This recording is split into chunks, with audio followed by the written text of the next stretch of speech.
Welcome to Behind History, the place where we don't just recount events, but delve into the mysteries and fateful decisions that redrew the world map. Today, we step back in time, not to witness the roaring battles, but to find the spark, the trigger that ignited an unprecedented global massacre. The First World War, **. Let us transport ourselves back to Sarajevo. June 28, 1914. A morning bathed in sunshine, seemingly innocuous. But beneath the ceremonial veneer of a high-profile motorcade, a web of conspiracy was already laid. Amateur assassins, fueled by ideological fervor and carrying faulty cyanide, were scattered along the route. Everything should have ended in failure. A bomb missed its target.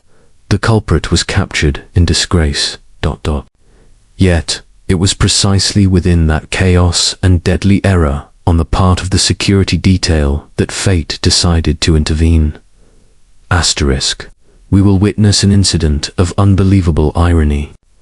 How did a governor, forgetting to announce a route change, a grief and stiffed car stalling right in the middle of the street, placed the most powerful target in Europe, utterly defenseless, directly in front of a desperate assassin buying a sandwich? This was not a perfect plan, but a horrifying chain of random chance. Join us as we explore the climactic moment when coincidence transformed the bullets from an FN model 1910 pistol into a global detonator. This is the story of the Sarajevo Assassination, the two fateful shots, the gripping, bitter, and tragic beginning of the Great War. The Assassination, the two fateful shots. 1914, Chapter 1. The Veiled Network. It was the final night of June 1914, in a smoke-filled room in Belgrade, Serbia. Colonel Apis Dragutin Dimitri, the supreme leader of the secret organization, the Black Hand, stood motionless like a bronze statue. Candlelight flickered on the map of Sarajevo on the wall. Apis looked at the 6 young men belonging to the Mlada Bosna, Young Bosnia group. Among them, Gavrilo Princip, a 19-year-old student with eyes burning with idealism. You are about to make history. Apis's voice was deep and cold. Archduke Franz Ferdinand is a threat to the freedom of the Slavs.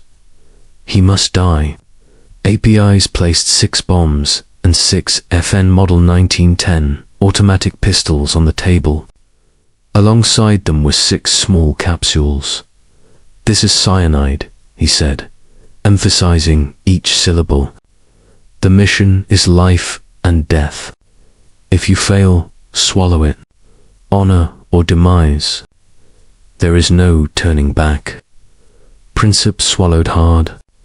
He believed in his ideal, but the sight of the poison instilled a chilling fear in his heart. This was not just a political act, but a covenant with the devil.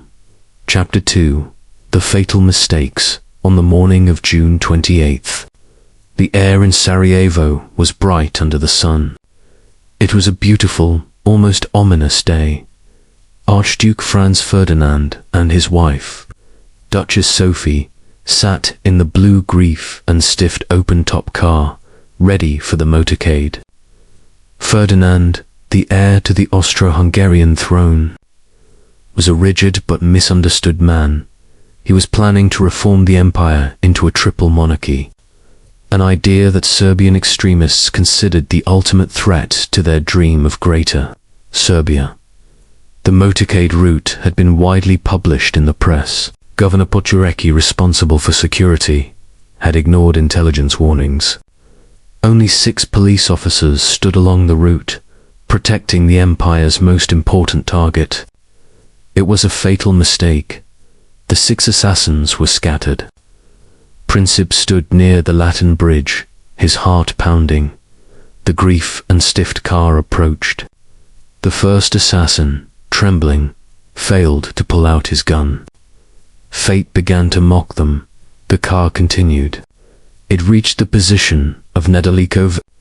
He took a deep breath and threw the Mark I bomb. The bomb missed. It bounced off the folded roof of the car, fell onto the road, and exploded under the following vehicle. Over 20 people were injured. The suspense climaxed. The assassination had failed. Vabranovia immediately swallowed his cyanide capsule and jumped into the Miljaska River. But the poison capsule was faulty. It only caused him to vomit profusely. The river was too shallow.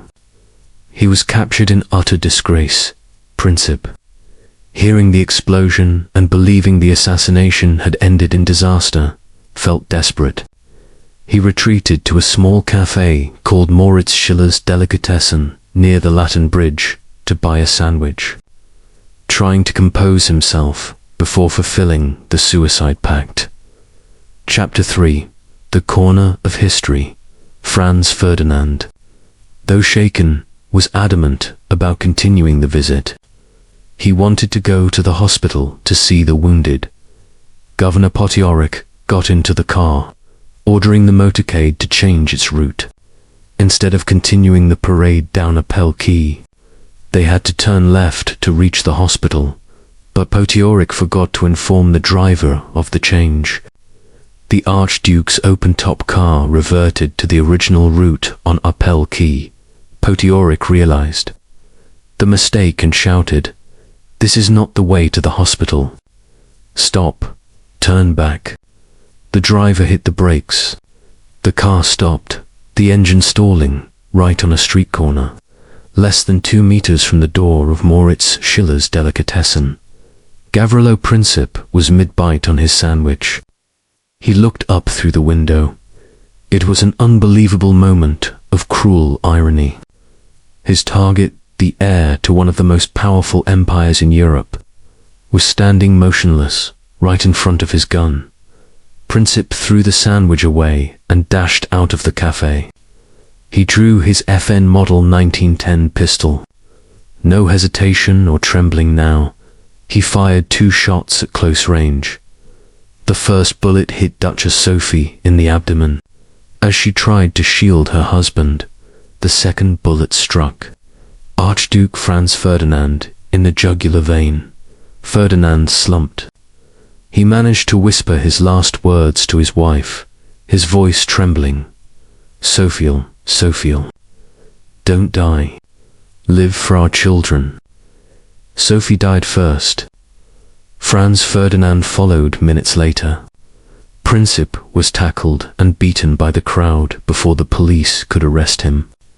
He, too, tried to swallow his cyanide capsule, but it was also faulty, just like his comrades.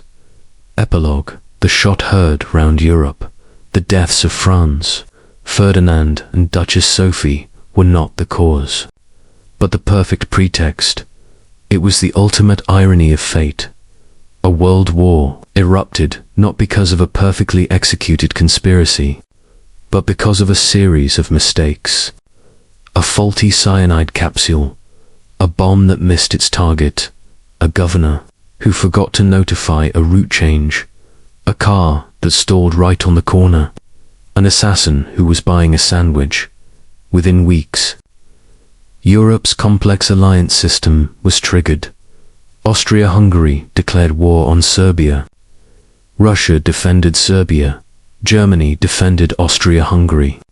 And France and Britain defended Russia. 2 accurately placed shots, fired by sheer chance, turned a local tragedy into a global massacre, costing over 20 million lives. The discarded sandwich on the pavement of Sarajevo was the final witness to the moment history was changed forever. The Sarajevo Assassination, a chilling coincidence where a simple sandwich and a faulty cyanide pill changed the destiny of millions. This story is more than just history. It is a labyrinth of failed decisions and cruel chance. Do you believe in destiny? Or do you see that it was human hands, however clumsy, that truly pulled the world into darkness. Share your thoughts on the most spine-tingling moments of this story in the comments section below. If you have been captivated by the secret files and untold tales of the world wars, you won't want to miss our next installments. Make sure to hit subscribe and turn on notifications so you don't miss out when we peel back the layers on the next secrets concerning blood-soaked battlefields, legendary spies, and the unthinkable twists that shaped the 20th century. Please like this video to let us know you crave more historical thrillers like this one. We look forward to meeting you in our next investigation. And always remember, history always hides far more than what you see on the surface.